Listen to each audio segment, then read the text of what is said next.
Hello, everyone. Welcome back to the 67th episode of the Triboro Podcast. Welcome back to Queens, where I am joined with Justin Alonso. Justin Alonso, how are you feeling? It's supposed to be like a dog yawn.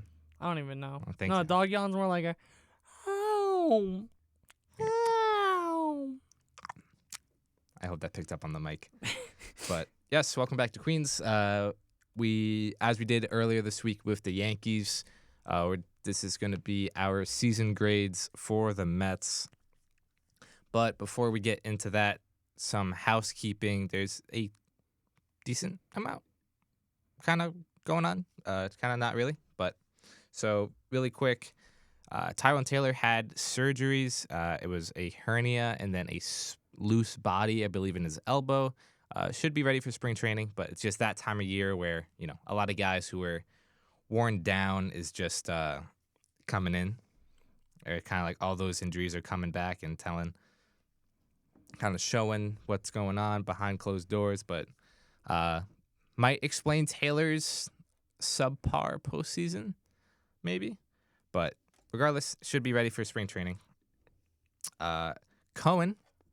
Steve Cohen is flying out to California, going to meet with Scott Boras and Soto at some point this week. So, cool. Shocker. Yeah.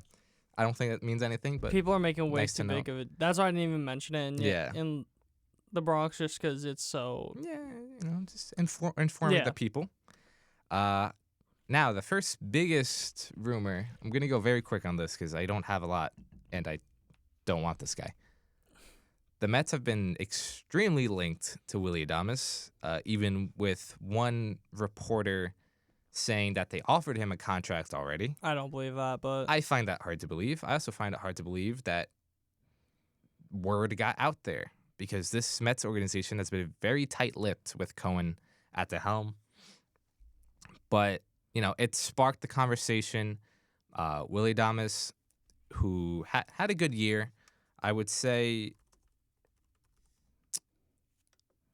Had a career year. I don't know about career, but okay, maybe. I didn't realize how. Okay, regardless. Yeah. How many? 161 games. He is 28. He had a 119 weighted runs created plus, 32 home runs, 93. Excuse me, that's 93 runs, 112 RBI. So, RBIs. I don't care. RBIs. Sorry, whatever.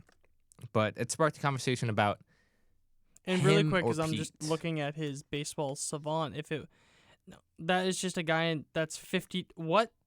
You gave me a guy that's 50 years old. That's just not who I wanted to see. All right, Willy Adames. He had 1 outs above average, 68th percentile with 75th percentile arm strength. Yeah, at shortstop, which he would not be playing shortstop if he would be on the Mets. He would be playing third base. I'm sure he could hold his own at third base. I'm sure he could be a fine third baseman. But obviously, you sign Willy Adames, move him to third. That means Mark Vientos moves to first. That more than likely means no Pete Alonso. So the discussion becomes... It could. You could. You could DH You could Vientos. Yeah, I find that hard to believe if they're still going after Soto. If they get Soto, that's obviously not happening. If they don't, maybe that's more believable. I still don't understand it because third base isn't really a position of need. I understand it kind of fills first base because of how you have to move things around. Indirectly filling a position of need. Right. So I don't exactly understand doing that. Obviously, David Stearns has history for Willy Adames. He did trade for him when he was with Milwaukee. So there's obviously a liking there. But the contracts, I'm sure, would be pretty comparable. Call them, 6 years, around 150.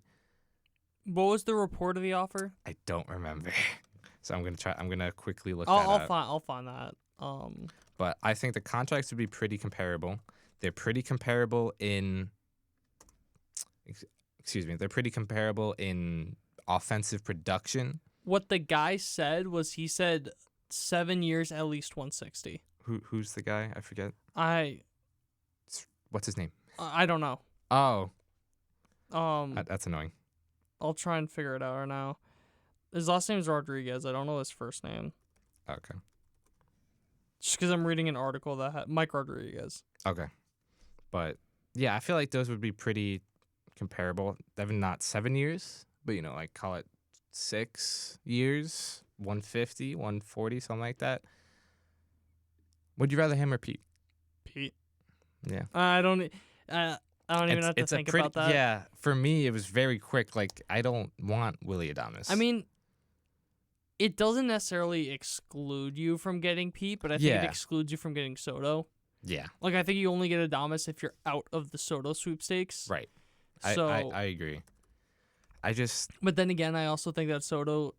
I don't see how Soto's not the first domino to fall.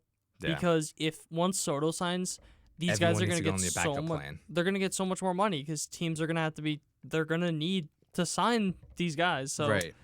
I think if you lose out on Soto, which is going to happen because he's a Yankee, sure, then you get those... I wouldn't hate Adames and Alonso just because Vientos can stand at third base. Yes, he certainly can. So you're getting a much better... Because you see it all the time where guys will go from, like, short to third base, and they'll play... Because he has the arm for it. Yeah. So you'll see a lot of the times guys doing that, and it works out. So I wouldn't hate that for the Mets if you get both those guys. And look, you can make the argument, he's not playing shortstop, doesn't need to be as athletic, so you can, he can build a little bit more muscle, whatever you call it. But these two guys are extremely similar, and they had pretty similar stats. Alonso finished with a 788 OPS, Adames with a 793, but because of the ballpark factors, their weighted runs created plus are a little different. Willy Adames was around 119, Pete Alonso was around 122. Then you look at, some of the underlying stuff. Expected weighted on base, basically the same. Expected slugging, around the same ballpark. Pete hits the ball harder. Adames has better launch angles. Pete has better bat speed. Adames strikes out more and whiffs more. So from a offensive profile, these guys are so similar. But it's also Pete Alonso's worst year of his career. Right. And Willy Adames, to his credit, he's been really good since he got traded to Milwaukee. But 109 WRC plus in 2022, 94 in 2023, and then a 119 in 2024. And he hasn't been the best hitter in his. I did not realize he had a 126 in Tampa. Oh, it's 2020, so. Yeah, who cares? Yeah. Before he got traded to Milwaukee in 2021, he had a 73 WRC plus with Tampa Bay. So he hasn't been the greatest hitter in his career. He's obviously been very fantastic shortstop, but yeah, I don't understand it. I wouldn't mind it, but I wouldn't prefer it. Just if the contracts are that similar, just give Pete the money, keep the homegrown guy. Yes, I'm acting with emotion. Yes, it happens, but I want Pete. And again, if extremely similar offensive production, extremely similar offensive profiles, just bring back Pete. I love how we just finished recording for the Yankees. And do you see what came out? No. That Aaron Boone said there will be one change on the coaching staff. Did not say who, but of course, once we stop recording. Luis Rojas, welcome to the front office advisor. Whatever, but that just annoys me. But, yeah, so we'll see what happens with that. There's just rumors, so we'll see. And then the last thing is Roki Sasaki is going to be posted from the NPB over from Japan. He is going to be a 23-year-old international free agent. Because he is 23, he is not allowed to sign a regular free agent contract. He will be acted upon as an international free agent. So that will be coming from the international bonus pool money from all teams. Depending when he gets posted, depending when he signs, teams are going to have a lot more to offer him. I believe if it's December 15th is the cutoff. If he is signed before December 15th, the teams will need to use their 2024 money. If he's signed after December 15th, they will be using the 2025 international money. So it's going to be really interesting to see. The contract's going to be very, very, very similar. So Sasaki's going to have his go at wherever he wants to go. Obviously, everyone's pointing fingers at the Dodgers, but there was one report from just an unnamed executive, saying that out of all the East Coast teams, the Mets maybe have the best shot. So that's exciting. Again, he's 23. He's definitely going to be a project. He is not fully developed. Again, he's 23 years old. So, but with that, you're going to get him for 6 years, 3 on league minimum, 3 through arbitration, and then he can hit free agency. So it's going to be very interesting to see when he gets posted, what team he goes to, and then how he does next year, because there's a lot to work with Sasaki.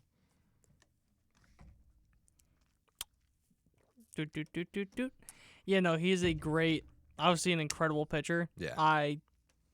You can make a very strong argument that if he would have gotten posted when he was 25, that he would have got more than Yamamoto, especially after the CBA. Obviously, luxury tax, all that going up, just the way contracts are going up. I think personally he would have gotten better more than Yamamoto because teams would have banked on the upside. Yeah. So, yeah, Definitely. He would be welcome. He's a more than welcome addition to any team that gets him. Absolutely. And you can kind of just shape him how you want. He's like a piece of clay for the most part. I don't get it from his perspective. I think it's just the leagues he wants to play in the. You wait 2 years and you make how much more money? I don't think it's about the money for him. It's not about the money. If you think about it, he still hit free agency around 29. So it's still like a lot of stuff can happen in 6 years for a pitcher. Absolutely. But yeah. So with that being said, that's enough of housekeeping. We're gonna get to our Mets over unders for the season that we did before the season started, and we're gonna kick it off with weighted runs created plus by what I deemed the young Mets. So this included guys like Vientos, Brett Beatty, Francisco Alvarez, Drew Gilbert, who obviously didn't appear, Luisano Acuna, who did appear. So we both went over with that. I think Ian did as well. No, Ian went under. That was set at 109.5. This is how funny it is, or how what close was it again? it was. Say it one more time. It was 109.5. Okay. That was what it was set at. Without Acuna, and this is really due to Brett Beatty, the young Mets, quote unquote, had a 106 weighted runs created plus. You add in Acuna, they had a 121 weighted runs created plus. So we are counting Acuna, so they did hit the over. We both said over. Boom. That's one. And Francisco Alvarez also had like a I'm just basically thinking average like year. what it would be if it was just Vientos and just Acuna. I think Acuna for his limited time had like a 160. Yeah. I think, if I'm remembering correctly, as I'm pulling it up now. Because Vientos had a 133. Acuna had 166. Yeah. In 13 games. No. Fuck. 14 games, 40 plate appearances. But, yeah, not what to say about that. Brett Beatty obviously was a disappointment. Mark Vientos was amazing. We'll obviously talk about him. Francisco Alvarez, incredibly inconsistent. And then Acuna, who just came up and hit, which I didn't think he was going to do. I don't think anyone saw that coming. Yeah. The next one, speaking of Francisco Alvarez, was Francisco Alvarez home runs set at 31.5. Justin, you said over. I went under. Ian said under as well. Alvarez hit 11. Yeah. I'm blaming injury. Which is fair. He obviously missed a decent chunk of time with the ligament injury. He only played 100 games, 342 plate appearances. When he did get back, I mean, even before he got hurt, he wasn't really hitting that well. Especially when he got back, it just seemed like he had no power. Like, all of that was zapped. So, don't really know what to make of it there. But he obviously has a lot to work on in the offseason. And hopefully in 2025, we'll finally get a full year of Francisco Alvarez. But moving on is Mets starting pitching ERA was set at 4.245. So 4.24.5, if you want to think of it like that. Justin, you said over. I said under. Mets starters had a 3.91 ERA, 12th best in Major League Baseball. With Senga being out, I did not blame you. I did not expect Manaea to step up. I thought Severino was just injury waiting to happen. Yeah. David Peterson, I expected him to be good, but I didn't expect him to be that good. A sub-3 guy. Yeah. Was it 2.81? Something like that. He was a 2.9. Damn it. 2.9.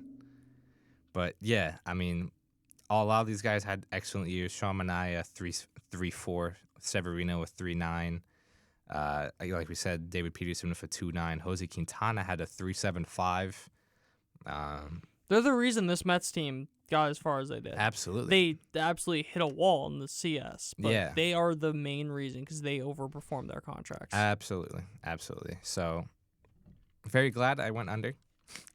I think this would have been a lot better if it wasn't for, Julio Teheran, who had a 13.5 ERA.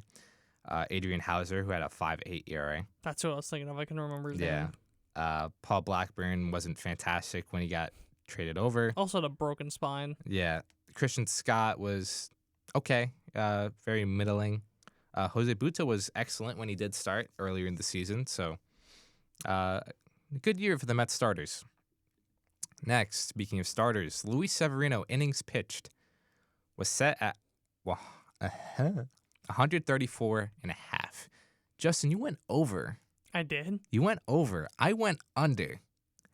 Severino pitched 182 innings, which is most on the team. Why the fuck did I go over, and why did it work? By 1 out. You were most on the team by 1 out. But yeah, you went over. I went under. I think I remember you saying you just want to believe, or like something like that. Yeah, or like I was like hoping for like you're kind of like willing it into existence, which worked. He blew past 134, and that's not even including postseason. I mean, I didn't include postseason. Yeah, I didn't either. But including postseason, hold on, let me quickly over look 200. At this. Definitely approaching. I know Manaea pitched basically 200, an extra 16, so 198. Essentially 200 after pitching the most in like 89 innings last year, 102 innings in 2022, 6 innings in 2021. It's the most since what, 2018? The most since 2018, yes, where he pitched 191. Yeah. But yeah, I mean, good on Severino. I didn't believe in the health. Wait, that actually is probably the most he's ever pitched in a career, including postseason, because they only made it to the DS in 2018. I just closed the tab. No, it definitely is. I don't know what the number is, but he didn't go over 190. It probably but is. Go on. Sorry for cutting off. No, you're good. I didn't really believe in the health. I think this is a huge testament to Severino and the coaching staff and, all that when it comes to health and training and all that stuff. So huge for Severino. Still waiting on his qualifying offer decision, which I think has to come by the end of this week, if I'm not mistaken. Very soon. But yeah, huge for Severino. Next was Edwin Diaz saves, which was set at 34.5. We both said under. Edwin Diaz had 20 saves and blew, I think, 7. I want to say 7. 7 sounds right. I'm going to say 7. Yeah, it was just that number was so high for coming off the knee injury. Yeah, that's what I thought as well. That was my thinking as well. Obviously, this had to do a lot for... And I also just didn't think the Mets were going to win that many games, too. Yeah. Where are blown saves? Yes, he had 7 blown saves. So he was 20 for 27. It's solid. But yes, May was horrible. May saw him lose the closing job for a day and then get it right back, which is still an odd decision. But yes, we both said under. He had 20, so there's that. Next, this one pains me. Starling Marte's stolen bases was set at 29.5. Justin, you said under. I said over. He had 16. I said coming off double groin surgery. Last year. That happened in 2023. 2022 going to 2023. And he still had 24 in 86 games. I really thought he was going to run more. I really thought getting he up would. there in age. Just... No, I know. I understand it. I just hate it. He played 86 games in 2023, stole 24 bags. He played 94 in 2024. You hammered that. You said that number so many times. I thought it was going to be like easy, but obviously it was not easy because his sprint speed stayed the same. It's just his didn't run. His body fell apart, and that too. Yeah, and he missed time, so yada yada yada. Annoying, but yes. Last but not least, we had team weighted runs created plus against left-handed pitching was set at 104.5. Please tell me I took the over. We both said over. Okay, thank God. The Mets had a 118 WRC plus against left-handed pitching, 4th in Major League Baseball. I didn't even have to know what the line was set at. I just knew it was going to be over just because they were significantly better. And it wasn't because of Harrison Bader, because that's a guy we talked about when it came to this. It definitely was because of JD Martinez, but if I can quickly get these up, we'll go through the list. Jose Iglesias definitely helped. Didn't even think of that. He had a 184. Mark Vientos, 146. Lindor, 142. Starling Marte definitely helped, a 141. JD Martinez, 139. Francisco Alvarez, 129. Pete Alonso, 127. Brandon Nimmo, 108. Tyrone Taylor and Harrison Bader, two guys who had hit lefties for a majority of their career, had a 99 and 70 weighted runs created plus, respectively. So they did not help. But with that being said, we tied because we agreed way too much. So what did we go? We both went 4 and 3? Yes. Sounds right? Yes. All right, so we went 8 and 6 overall. Yep. Including the Yankees, which if you didn't watch that, go check it out. And what we say tiebreaker was winning records? Well, we also got awards to go through. Awards and divisions. Well, no, because this is 1 of 3, and we got to find a winner for this one. Oh, do we? Didn't we always say it was like I thought team it was record? Yeah, the tiebreaker after all of them. Well, no, because it's... Oh, boy. Because there's 3 different sections. So you got to give a winner for each section. I thought it was just like a culmination. No, it's a winner for each section. Since when? That's what we did. That's what it always was. No. Yes. No. Yes. Wrong.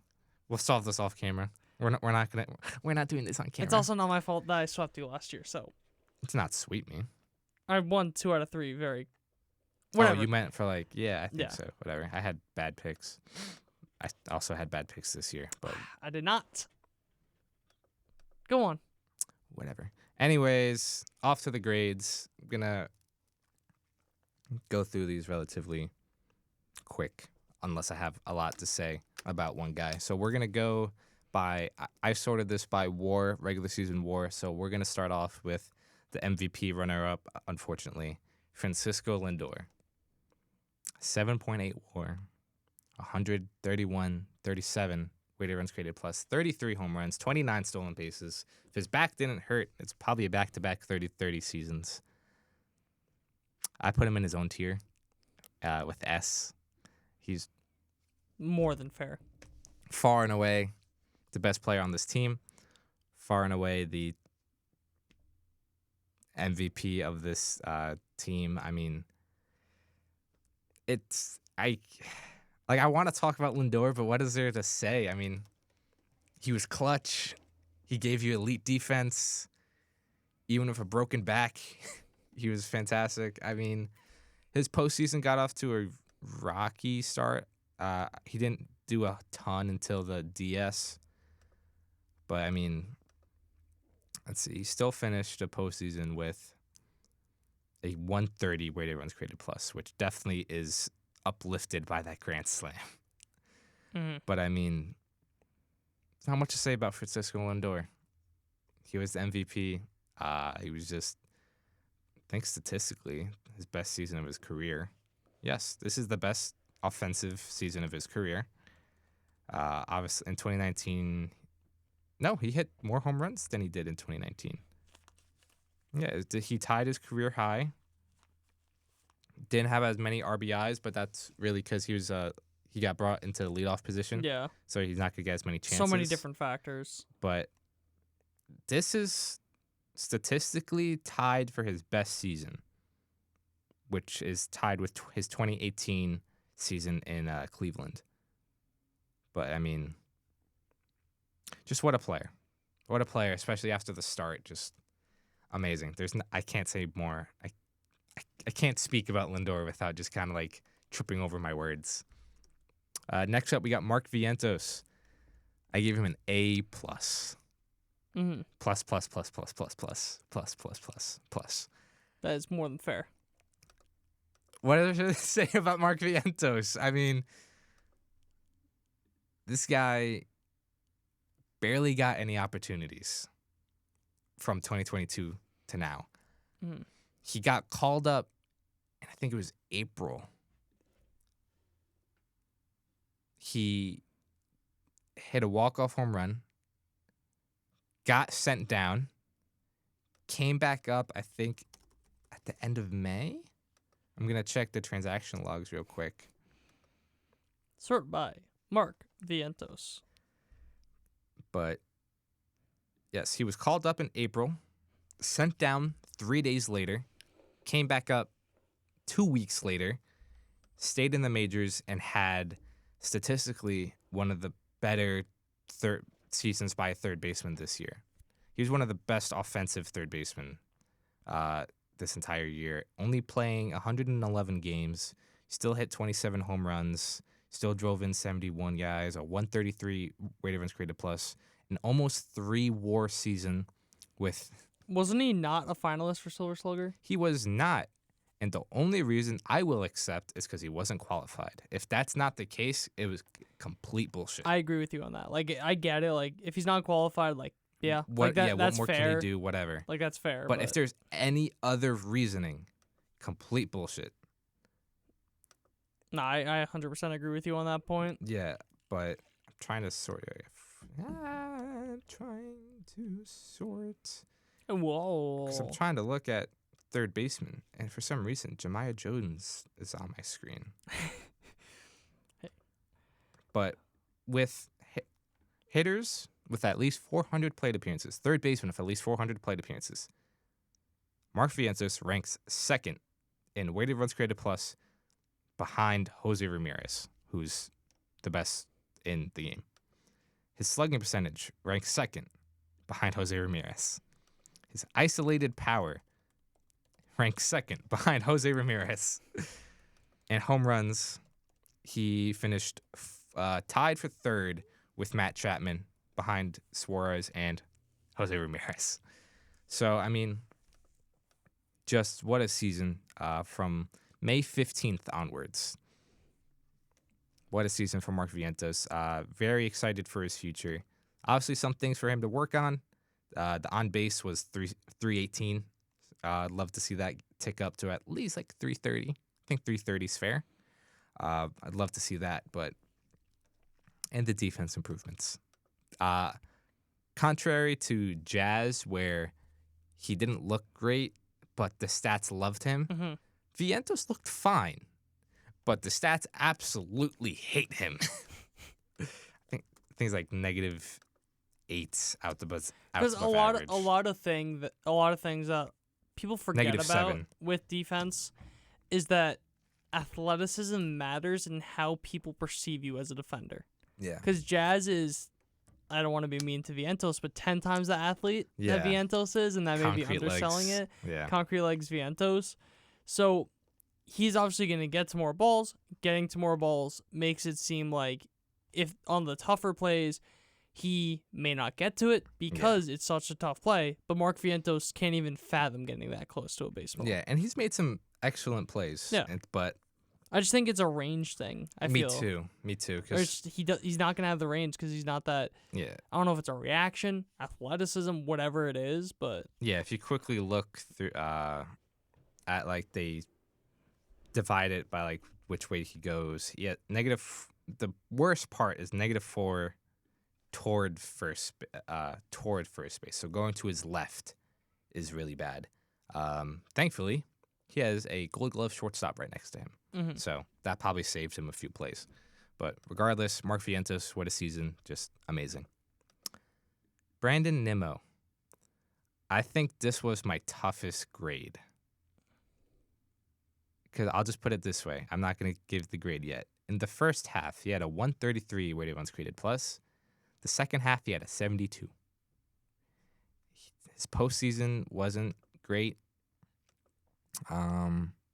He had some moments down the stretch. But this was statistically the worst season of his career. That's not his rookie season. Yeah, he had a 84 WRC plus in the playoffs. He hit 220, 328 on base, 280 slug. But yeah, 109 weighted runs created plus on the season, career low. Still put up a 2.7 WAR season, 23 home runs. He also had a 184 WRC plus of runners in scoring position. I landed on C plus. It might be a little harsh, but Whole body of work. yeah, you look at his stat line at the end of the season: 109 WRC plus. He hit 224, slugged below 400. Because realistically, you expect him to be your second or third best hitter. Yeah. On the Mets. So from 2021 to 2023, he had a 135, a 132, and a 130. He hit 290. And what was it again this year? 109. Yeah, so it's... Yeah. I'm not sure if the plantar fasciitis had anything to do with it, because I believe he mentioned it started around May, but he was kind of dealing with it the entire season. So hopefully next year we see a better Brandon Nimmo, but definitely a disappointing year, I think I'll put it. But he had some great moments. The walk-off against the Braves, the home run against Zach Wheeler in the final home game of the season. When it comes to postseason, I can't really think of too many Brandon Nimmo moments, unfortunately. Yeah. But, hey, it happens. C plus for Brandon Nimmo. Next up, another guy, I really don't know what else to say, Jose Iglesias. A plus. Yeah. A plus plus plus plus plus plus. A excellent song, an excellent season, excellent vibes, 2.5 WAR, a 137 weighted runs created plus. He hit 337, and he came up and call it June and just became a phenom in New York. I mean, you can't talk about the 2024 Mets without OMG and without Jose Iglesias. And I think that's really all I have to say about him. I don't know if you had anything to add. Oh my God. He brought so much aura into this team for no expectations whatsoever. And I'm not even going to talk about his postseason. I'm not even going to rag on him because he didn't have a good postseason. Oh my God. He did not. It was pretty awful to watch, but I can't rag on him. He is in the Hall of Fame. He is. He is in the Hall of Fame. The OMG sign is in the Hall of Fame, so I can't rag on him too much. He gave this team everything, and I'm going to be very sad if, most likely, he's on another team next year. But hopefully it's a starting job, so I can feel a little better. The second hardest grade, Pete Alonso. 2.1 WAR, a 122 weighted runs created plus, 34 home runs. A very good postseason. I think I know what. I have a number or a grade in my head. Okay. He had a very good postseason. This definitely helped a ton and made his free agency that much harder. You have the Devin Williams 3-run shot. You have the home run against Nola. You have the home run against Drac Flaherty. He had a 176 weighted runs created plus in the postseason. He hit 273. Got on base 43% of the time. 568 slugging. But the regular season, he had a 107 weighted runs created plus with men on base. He was god-awful with runners in scoring position. As a cleanup hitter, it's kind of your whole job. Because of the postseason, I gave him a B+. I was very heavy weighing on postseason. Mhm. I say A-. A-. Just Okay. because, like, that's if you watch the Yankee episode or already have, you notice a lot of my grades were heavily influenced by Yeah. the postseason. So I'd say B+, A-. Yeah. Because look, the Mets don't make it to the NLCS without his home run against Devin Williams. Wasn't that statistically the most clutch home run of all time, the postseason think- or something like that? Yeah, it was like the most Win probability added on like in an elimination game. yeah, like a go-ahead home run elimination game. It was something crazy, but yeah, it's very tough to grade him. But the postseason was just fantastic, so that definitely weighs a lot. Without the postseason, it's probably closer to like a C+, because he's a cleanup guy. C-. Right, you gotta produce if runners on, and he just didn't. Next up, Francisco Alvarez. I feel like I went a little generous here. I went with a B- because of what he brought to the pitching staff, the things you can't see that aren't necessarily calculated. He still almost had a 2-WAR season in 100 games. He ended up with a 102 WRC plus, so he was above average. 11 home runs, which again we talked about, disappointing. Maybe he was hurt. The power was just zapped. Well, he was hurt. And then a 2 fielding run value. Excellent at framing. Work on your blocking, for the love of God, and throwing runners out. And I just want to say this really quickly. Like, people are going to say, like, oh, it's because he's such a good framer. He's not a good blocker. Look at Austin Wells. Look at Trevino. They are elite blockers while being two of the best framers in baseball. So I don't really agree with that argument. I think it is just a thing of he's not a good blocker. Yeah. I'm going to agree with you, honestly. Yeah? It's right. It feels right. Because I feel He like brought C+, so much. B-. Yeah, he brought so much to the pitching staff. That's the Edwin thing. Diaz only throws to Francisco Alvarez. If Luis Torrens starts the game, Francisco Alvarez is in the game in the 9th inning. Mm-hmm. He means so much to the pitching staff that, again, you can't calculate. You can't put into numbers. I've said this. How long have I been talking about catchers and just how undervalued they are defensively? Yeah. And just, I 100% agree with you on that. Yeah. It's so tough just because the bat was awful for the most part. Just awful. He had a decent postseason at the end. But it was already like... It was kind of over. It's like the fucking, what's it called? The Chris people... Paul. No. The people playing the instruments on the Titanic when it's sinking. Yeah. Like, that's what it's like. Just it's over, but now you want to do your job? Yeah. So... Look, he's young. He's a young kid.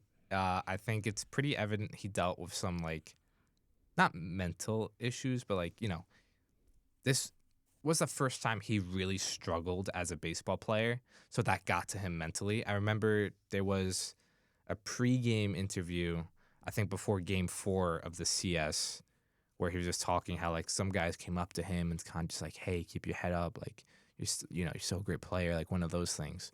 So I think his struggles definitely got to him mentally, but this guy has all the potential in the world. Again, like I said, I hope to see a full year from Francisco Alvarez next year. But for now, I think a B+ is fair.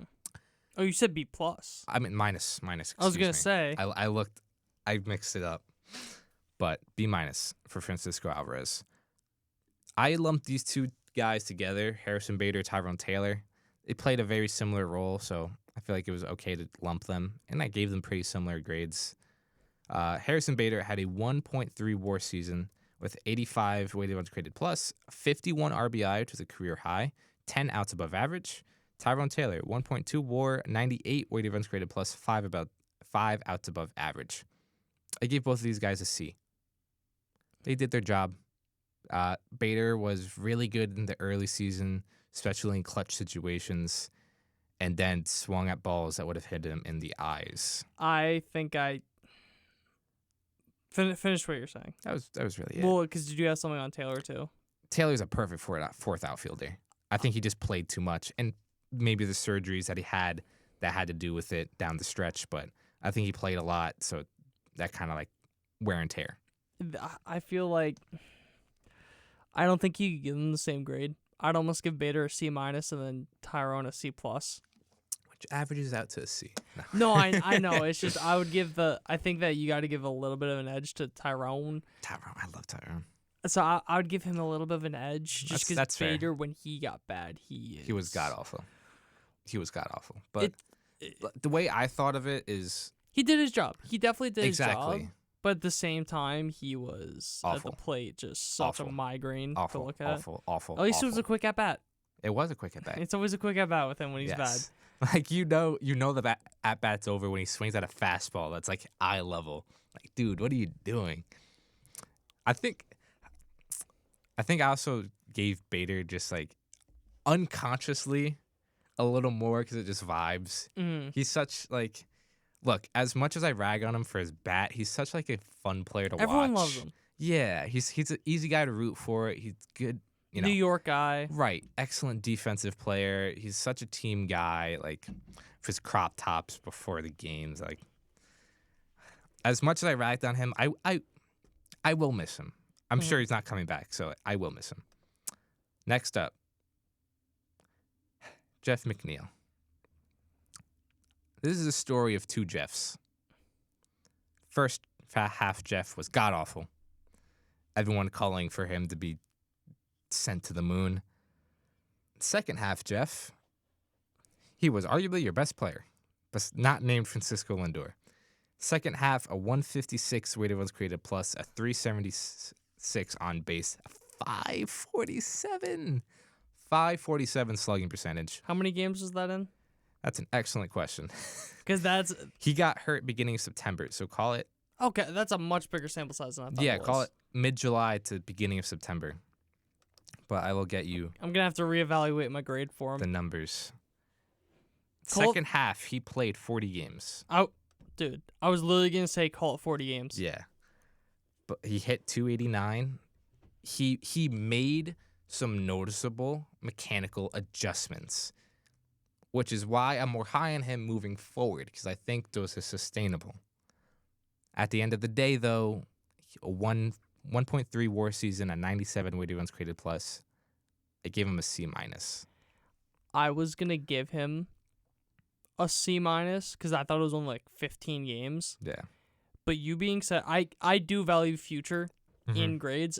I would say C+, just because of how insane he was those 40 games and the mechanical changes. I think that you give him, I don't want to say the benefit of the doubt, but you give him a little bit of a boost because of that. But yeah, definitely. He had a 70 weighted runs created plus in the first half. yeah, that's not. Right.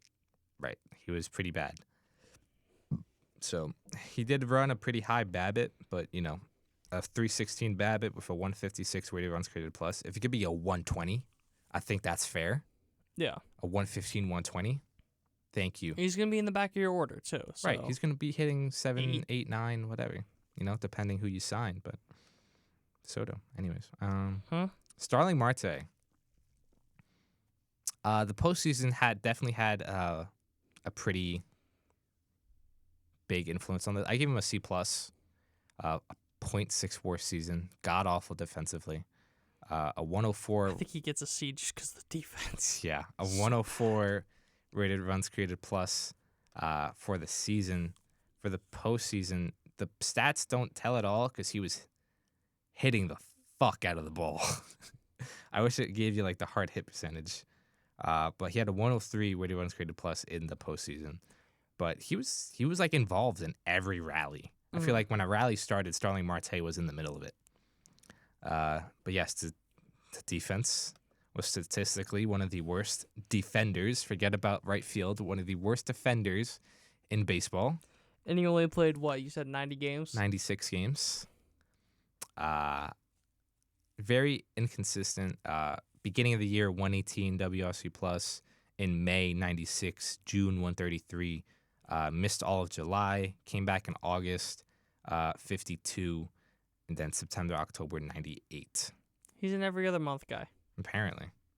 So first half of 112, second half of 83. So I think C+ is fair. JD Martinez. This I feel like Have fun. I was very harsh on.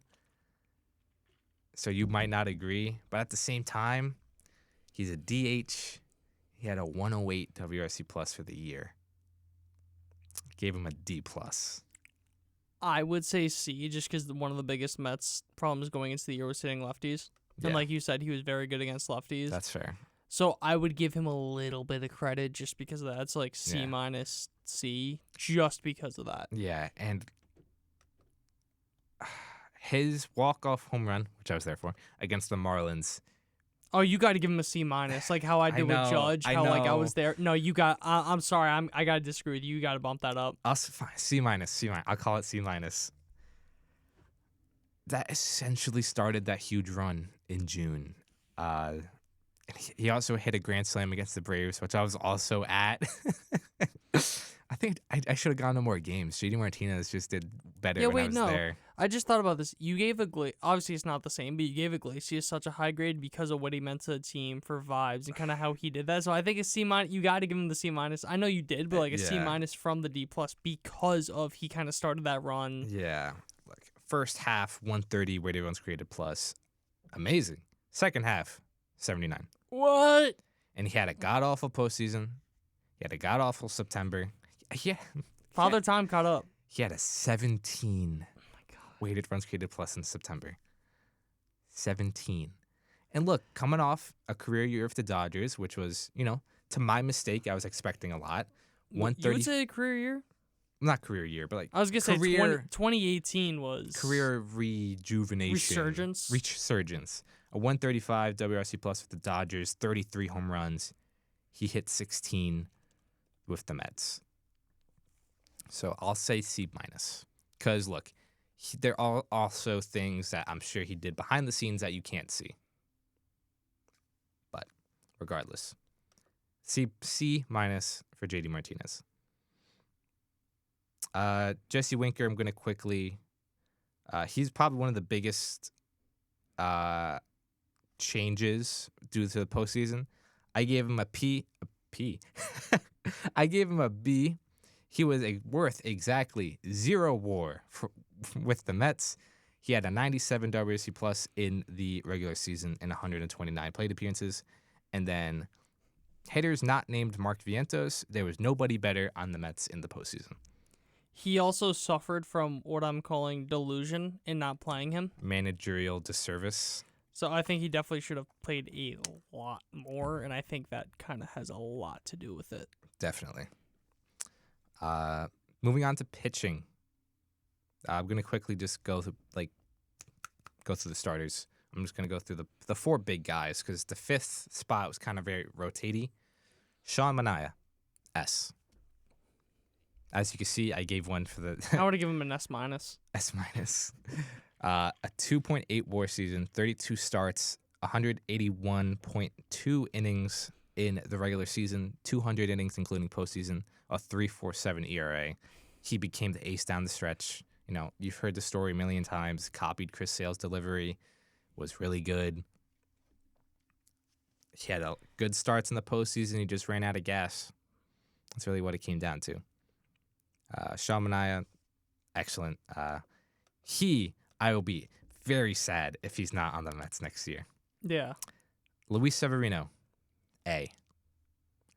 2.1 WAR season, 31 games started, 182 innings pitched, a 3.9 ERA.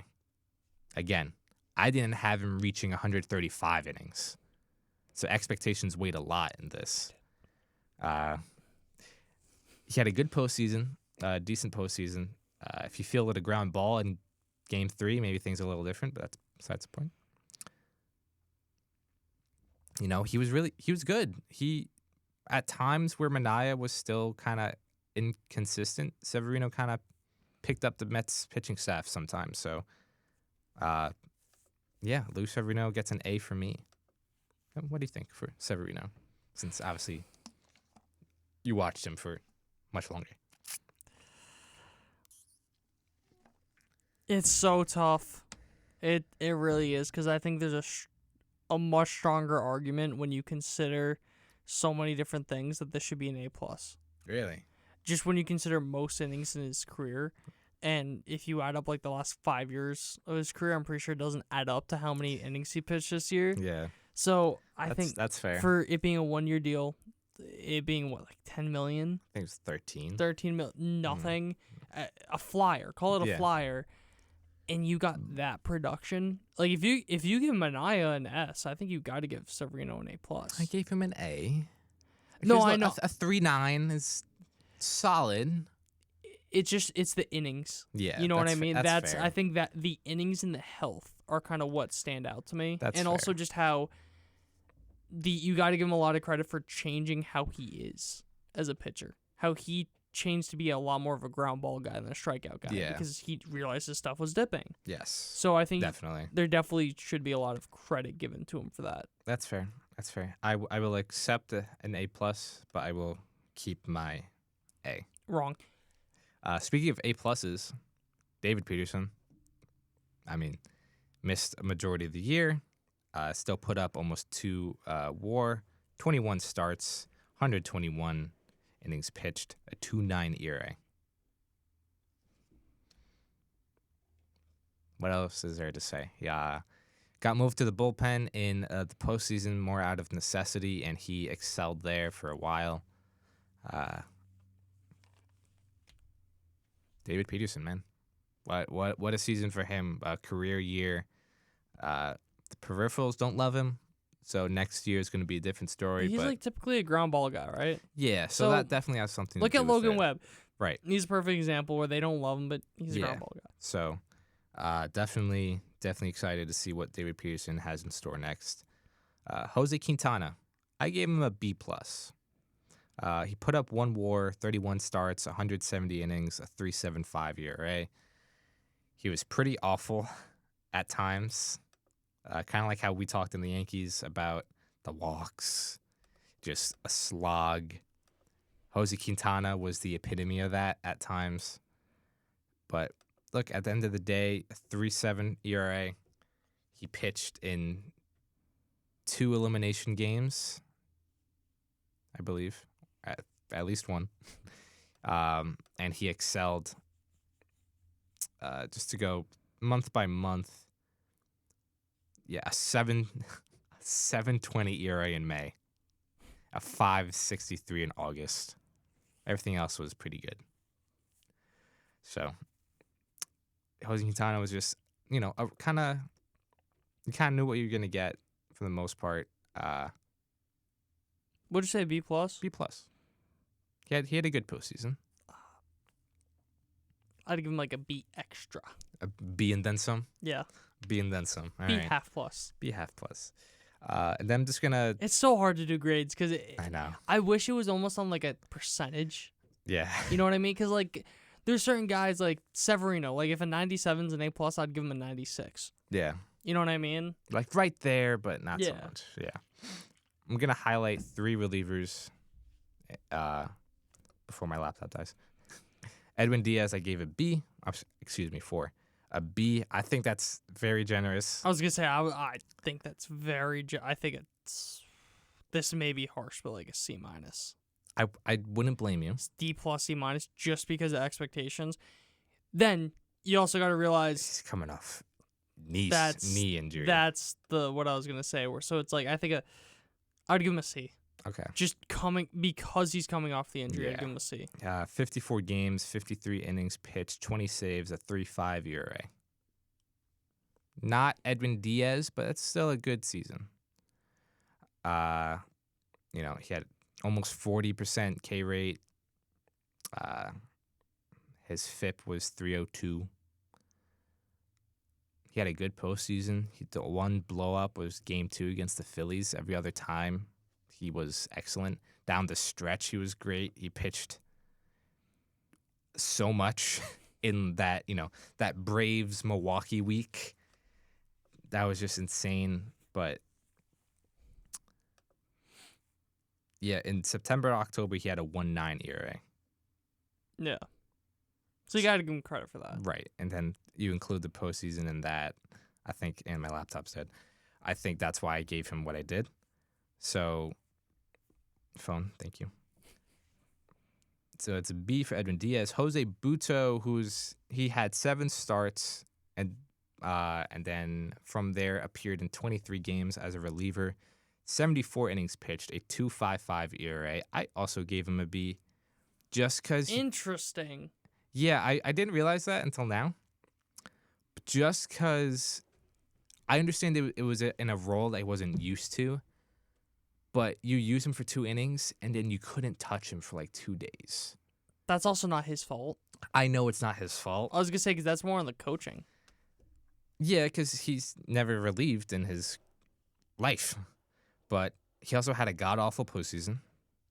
So I think if it wasn't for the postseason, I'd probably give him an A. But he was really good as a starter. He was really good as a reliever. Just faded down the stretch. I'd give him an A- just because he came out of nowhere. That's fair. You know what I mean? Like, it's almost Luis Heel-esque. Yeah. Where, to a much lesser extent, where he just came out of nowhere. No one really had that high of expectations for him. That's fair. And he's going to be a big part of the future. Yeah, so I'd probably sure. say like A-. That's fair. Even with the horrible postseason. Yeah. Reed Garrett, I gave a B-. 53 games, 57 innings, a 3.77 ERA. Career minor league guy, like up and down. He was excellent at the start, bad in the middle, good at the end, and solid in the postseason. Mm. The numbers don't tell the whole story. I think he had a blow up in kind of one of those mop up duty games. So B-. I think Reed Garrett more or less earned himself a job for next year. Definitely going to see him in the bullpen for next year. And then Phil Maton, a guy who really changed because of the postseason. 31 games, 28.2 innings pitched, a 2.51 ERA in the regular season. And I don't want to look at his postseason stats, which tells you all you need to know. But he was one of if not the best Mets reliever once they traded for him to the end of the season. Again, a 2.5 ERA. Excellent. And then some honorable mentions, basically like incompletes, if you want to call it. Daniel Nunez, he was really good before he got hurt. Sean Reed Foley was really good before he got hurt. And Drew Smith had a very solid season before he also got hurt. But to quickly wrap things up, like overall grades, offense, I give an A. They really turned things around. A lot of so much of like passing the baton and one of those next man up type of things. Pitching, starters, I gave a B. Relievers, I gave a C. I'm kind of shocked you went that low on Relievers? starters. Oh, starters? Look, they were above average. But you gave a S and A. An A, an A+, and a B+. Yeah, I would have given them like a B+, A-. I can see that. But you also can't just completely toss away May. You know, Adrian. That's fair. That's definitely fair. Adrian Hauser was pretty bad. Julio Teheran for his one start was somewhere. Paul Blackburn was okay. Christian Scott was average at best. You know, Tyler McGill was. You also got to realize the Tyler expectations of those guys. Christian Scott making his MLB debut. Granted, top prospect. Top prospect. But still, I'm different than most people. Were like, obviously, like I have the hype going in when guys get are top prospects, but I'm not gonna knock them for being inconsistent because that's what you're gonna get. You're gonna get a bag of mixed results. That's fair. Anything on the relievers for C? I don't think that's that bad. Maybe a C+, but that's nitpicky. That's then just to really finish things off with Carlos Mendoza. A+. Undervalued. Underselling it. It's an S. That's an S. That's you know what? Fuck it. Carlos Mendoza S. Lindor's not your MVP. Just from look, I'm repeating myself and repeating everything that everyone who's a Mets fan heard. Starting 0-5, falling 11 games under 500 with brutal May, and then you make the NLCS. 0-5 to OMG. What a turnaround for the New York Mets heading to the postseason. Just incredible work. I think he really showed what a manager could be in the way of he went with his gut at times. You know, there was a few times during the season where he went up to a starting pitcher, talked to them, then turned away and walked back to the dugout to let them finish the inning. It's things like that that set managers apart. And I think Carlos Mendoza was just such a good guy in the clubhouse and just an excellent leader.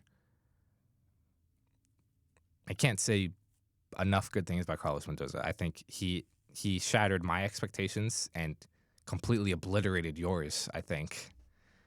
So That's an understatement. Yeah. So Carlos Mendoza, I mean, not much else to say. Yeah. But overall, this is probably the best non-championship season a team could have. Mm-hmm. I don't think anyone who's a Mets fan can look back on the season and, yes, you could feel disappointed because at times they're like, holy crap, this team can, you know, this is the team of destiny. Wasn't it like best record since May or something along Since those June. lines? They had the best record in baseball since June. And then with Alonso's home run against the up against the Brewers, I don't even think I mentioned Mark Viancis' postseason. Yeah. Oh my which God. was Yeah. incredible. You know, Mark Viancis' 2 home run game against the Phillies, Lindor's grand slam against the Phillies, Mark Viancis' grand slam against the Dodgers. I mean, there's so many things where like, holy crap, maybe this team can actually do it. Unfortunately, everyone just hit a wall. But this was quite possibly the most entertaining, most fun, besides May, season that I've been a part of. Look, I said it when they got eliminated. I'm going to look back on the season extremely fondly.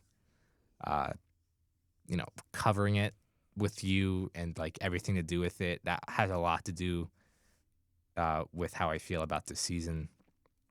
Again, if you're not going to win a championship, this is quite possibly the best way to keep your fans entertained.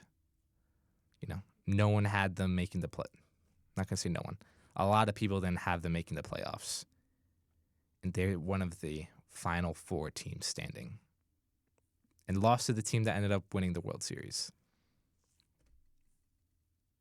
2024 Mets were special. It was a special season, an incredible turnaround with a lot of great guys.